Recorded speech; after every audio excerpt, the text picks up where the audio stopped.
നിലവിലുള്ള oppressive system എന്ന് പറഞ്ഞല്ലോ. അപ്പോൾ ഈ ഒപ്രസീവ് സിസ്റ്റം എന്ന് പറയുന്നത് ഒന്നൊരു എക്സാമ്പിൾ എന്ന നിലയ്ക്ക് ഒന്ന് എക്സ്പ്ലെയിൻ ചെയ്യാൻ പറ്റുമോ? അതായത് ഇപ്പം നമ്മൾ സിമ്പിളായി പറയുകയാണെങ്കിൽ നമ്മുടെ നിലനിന്ന് വരുന്ന സ്ത്രീധനം എന്ന് പറയുന്ന സംവിധാനം, അതൊരു നമ്മുടെ കൾച്ചറലായിട്ട് കാലങ്ങളായി പോയിക്കൊണ്ടിരിക്കുന്ന ഒരു സംവിധാനമാണ്. അതൊരു ഒപ്രസിങ് സിസ്റ്റമാണ്. സ്ത്രീധനം എന്ന് പറയുന്നൊരു സംഗതി ഉള്ളത് കൊണ്ട്, പണം സ്വരൂപിക്കേണ്ടതുള്ളത് കൊണ്ട് കുട്ടികളെ വിദ്യാഭ്യാസം ചെയ്യിപ്പിക്കാതിരിക്കുന്നുണ്ട്. അപ്പോൾ ഒരു സ്ത്രീക്ക് അല്ലെങ്കിൽ ഒരു പെൺകുട്ടിക്ക് ന്യായമായും ഉണ്ടാകേണ്ട ഒരു അവകാശം ആ നിലവിലുള്ള സിസ്റ്റം കൊണ്ട് ഇല്ലാതാവുകയാണ്. അവിടെ ചൈൽഡ് അബ്യൂസ് നടക്കുകയാണ്.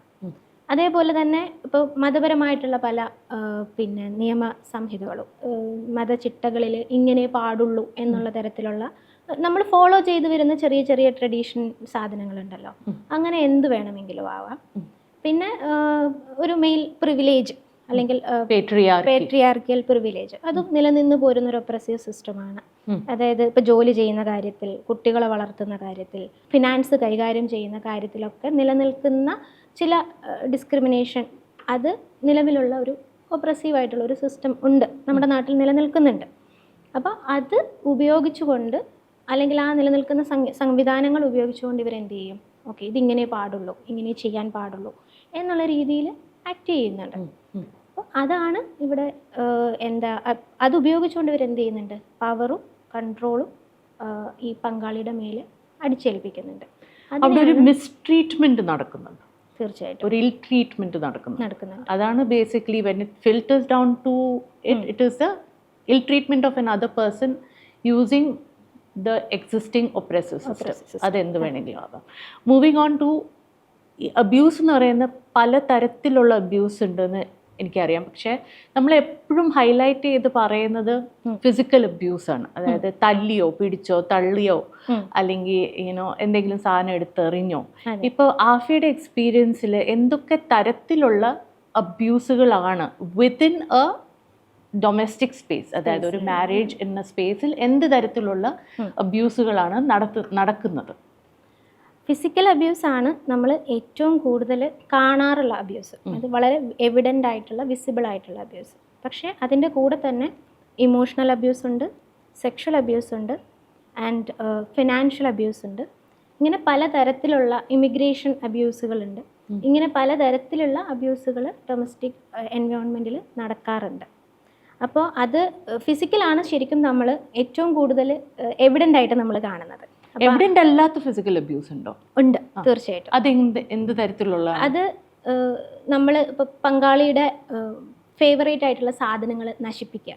ഉദാഹരണത്തിന് ഫോൺ എറിഞ്ഞ് പൊട്ടിക്കുക, ഗാഡ്ജറ്റ്സുകൾ നശിപ്പിക്കുക, ഇഷ്ടപ്പെട്ട വസ്ത്രങ്ങൾക്ക് തീയിടുക, അല്ലെങ്കിൽ പെറ്റ്സിനെ നമ്മൾ വളരെ ഓമനിച്ച് കൊണ്ട് നടക്കുന്ന നമ്മുടെ പെറ്റ്സിനെ ഉപദ്രവിക്കുക. ഇങ്ങനെയുള്ള സംഗതികളെല്ലാം തന്നെ ഫിസിക്കൽ വയലൻസിനകത്ത് വരുന്ന, ഫിസിക്കൽ അബ്യൂസിനകത്ത് വരുന്ന സാധനങ്ങളാണ്. ഡോക്യുമെൻസുകൾ നശിപ്പിക്കുക, ഇങ്ങനെ ഉള്ള കാര്യങ്ങളെല്ലാം തന്നെ എന്ത് ചെയ്യും? ഈ പറഞ്ഞ പോലെ ഡൊമസ്റ്റിക് വയലൻസിനകത്ത് അല്ലെങ്കിൽ ഫിസിക്കൽ വയലൻസിനകത്ത് വരുന്ന സംഗതികളാണ്. പക്ഷേ ഇത് പലർക്കും അറിയില്ല എന്നുള്ളതാണ് സത്യം. ഇതിനെ ഒരു ഫിസിക്കൽ അബ്യൂസ് ആയിട്ട് കൺസിഡർ ചെയ്തിട്ടില്ല. അത് ദേഷ്യത്തിൻ്റെ പുറത്ത് ചെയ്തതാണ്, വാശിപ്പുറത്ത് ചെയ്തതാണെന്നൊക്കെയാണ് പറയാറുള്ളത്. പക്ഷേ അത് ഫിസിക്കൽ അബ്യൂസാണ്. അപ്പോൾ എവിഡൻ്റ് ആയിട്ടുള്ള ഫിസിക്കൽ അബ്യൂസ് എന്താണ്? അടിക്കുക അല്ലാതെ?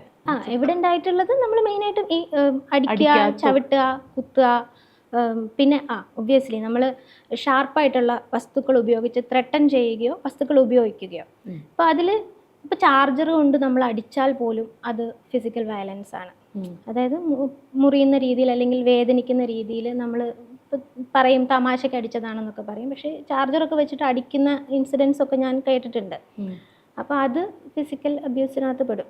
അപ്പോൾ ത്രെറ്റ്സ് വരുമോ ഫിസിക്കൽ അബ്യൂസിൽ? ത്രെറ്റ് ചെയ്യും ഒബ്വിയസ്ലി. ഞാൻ അങ്ങനെ ചെയ്യും, ഞാൻ ഇങ്ങനെ ചെയ്യും, നിന്നെ ജീവിക്കാൻ സമ്മതിക്കില്ല, കത്തിക്കും, മണ്ണെണ്ണ ഒഴിക്കും എന്നൊക്കെ പറയുന്നത്, അല്ലെങ്കിൽ നീ ഫേസും കൊണ്ട് പുറത്തിറങ്ങുന്നത് എനിക്കൊന്ന് കാണണം എന്നൊക്കെ പറയുന്നത് ഒരേ സമയം ഫിസിക്കൽ അബ്യൂസും ഇമോഷണൽ അബ്യൂസുമാണ്. ത്രെറ്റ് ചെയ്യുകയാണല്ലോ നമ്മളൊരാളെ. That brings us to emotional abuse. Emotional അബ്യൂസാണ് ഒരു പക്ഷേ ആൾക്കാർക്ക് ഏറ്റവും അധികം മനസ്സിലാകാത്ത ഒരു സ്പേസ്. ഈ ഇമോഷണൽ അബ്യൂസ് എന്ന് പറയുന്നത് എന്താണ്? ആൻഡ് ആഫിയുടെ എക്സ്പീരിയൻസിൽ എന്തൊക്കെ തരത്തിലുള്ള അബ്യൂസുകളാണ് ഇമോഷണൽ സ്പേസിൽ കണ്ടിട്ടുള്ളത്?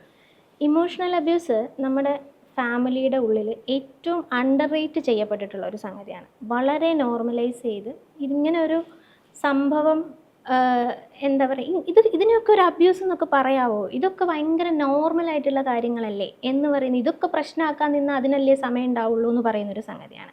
പക്ഷേ ഇമോഷണൽ അബ്യൂസിനകത്ത് വരുന്ന സംഗതികൾ, ഇപ്പോൾ ഉദാഹരണത്തിന് നമ്മുടെ ഫാമിലിയിലൊക്കെ എപ്പോഴും കാണുന്നൊരു സാധനമാണ് കളിയാക്കുന്നത്. അത് അവരുടെ ഒരു പിന്നെ എന്തെങ്കിലും തരത്തിലുള്ള കുറവുകളെ വെച്ചിട്ട്, അത് വിദ്യാഭ്യാസമാകാം, ബോഡി ഷെയ്മിങ് ആവാം, അല്ലെങ്കിൽ നമ്മുടെ തൊഴിലാവാം, അങ്ങനെയുള്ള കാര്യങ്ങളെ വെച്ചിട്ട് ഞാൻ വളരെ ഇൻ്റലക്ച്വൽ ആണ് എന്ന് അവകാശപ്പെടുന്ന, വളരെ പുരോഗമനമായിട്ട് സംസാരിക്കുന്ന ആളുകൾ പോലും അവരുടെ പങ്കാളികളുടെ കോഴ്സിനെ അല്ലെങ്കിൽ അവർ ചെയ്യുന്ന ജോലിനെ, പഠിച്ച കോഴ്സിനെയൊക്കെ ഭീകരമായിട്ട് കളിയാക്കുന്നത്, നത്തിങ് യൂസ്ലെസ് ആണെന്നൊക്കെ ഞാൻ കേട്ടിട്ടുണ്ട്.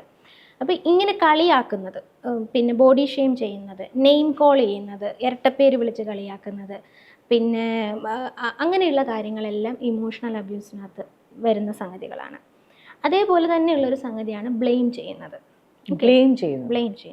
അതായത് ഒരു കാര്യമില്ലാതെ തൊട്ടതിനും പിടിച്ചതിനും എല്ലാം കുറ്റപ്പെടുത്തുക. അപ്പോൾ ഈ കുറ്റപ്പെടുത്തൽ എന്ന് പറയുമ്പോൾ 10 കാര്യങ്ങളിൽ 9 കാര്യങ്ങൾ നല്ലതാണ്, ഒരെണ്ണം റോങ് ആയിപ്പോയാൽ ആ കാര്യത്തെ മാത്രം ഭയങ്കരമായിട്ട് എക്സാജറേറ്റ് ചെയ്ത് പറയുക. അല്ലെങ്കിൽ ഈ കുറ്റപ്പെടുത്തൽ എന്ന് വെച്ച് കഴിഞ്ഞാൽ അവനവന് ചെയ്യാൻ പറ്റുന്ന കാര്യങ്ങൾ ചെയ്യാമായിരുന്നിട്ട് കൂടിയും അത് നീ എന്തുകൊണ്ട് ഓർമ്മിപ്പിച്ചില്ല, അല്ലെങ്കിൽ നീ കാരണമാണ് അങ്ങനെ സംഭവിച്ചത്, അങ്ങനെയുള്ള സംഗതികൾ. വീടിൻ്റെ ഉള്ളിലേക്ക് വരുമ്പോൾ ഇപ്പോൾ നമ്മൾ ഇപ്പോൾ ഭക്ഷണം ഉണ്ടാക്കി ഉപ്പില്ല, പുളിയില്ല, അല്ലെങ്കിൽ ഡ്രസ്സ് അയൺ ചെയ്തത് ശരിയായിട്ടില്ല, ഇതിങ്ങനെ കോൺസ്റ്റൻ്റ്ലി കേട്ടുകൊണ്ടിരിക്കുകയാണ്. ഓക്കെ, അപ്പോൾ ഇറ്റ്സ് ലൈക്ക് ഒരു എന്താ പറയുക, നമ്മൾ ഈ വെള്ളത്തിൻ്റെ തുള്ളി ഫ്രീക്വൻ്റ് ആയിട്ട് നമ്മുടെ മുഖത്തേക്ക് വീണ് കഴിഞ്ഞാൽ പറയുമ്പോൾ അതൊരു വെള്ളത്തിൻ്റെ തുള്ളിയാണ്, പക്ഷെ അത് പ്രത്യേകിച്ച് ഒരു ഉപദ്രവവും ഇല്ലയെന്ന് നമുക്ക് തോന്നുന്ന ഒരു സാധനമാണ്. പക്ഷെ അത് ഫ്രീക്വൻ്റ് ആയിട്ട് നമ്മുടെ മുഖത്തേക്ക് വീണ് കഴിഞ്ഞാൽ ഒരു പോയിന്റ് കഴിയുമ്പോൾ നമുക്ക് ശ്വാസം മുട്ടാൻ തുടങ്ങും, അല്ലേ, ഒരു ഡ്രൗണിങ് ഫീലിംഗ് നമുക്ക് കിട്ടാൻ തുടങ്ങും. സെയിം സംഗതിയാണ് ഈ ബ്ലെയിമിങ്ങും കളിയാക്കലും ഒരു വ്യക്തിയിൽ ചെയ്യുന്നത്. എസ്പെഷ്യലി അത് നമ്മുടെ ഇൻറ്റിമേറ്റ് പാർട്ട്ണറിൽ നിന്നാവുമ്പോൾ അതിൻ്റെ ഇൻറ്റൻസിറ്റി കൂടും.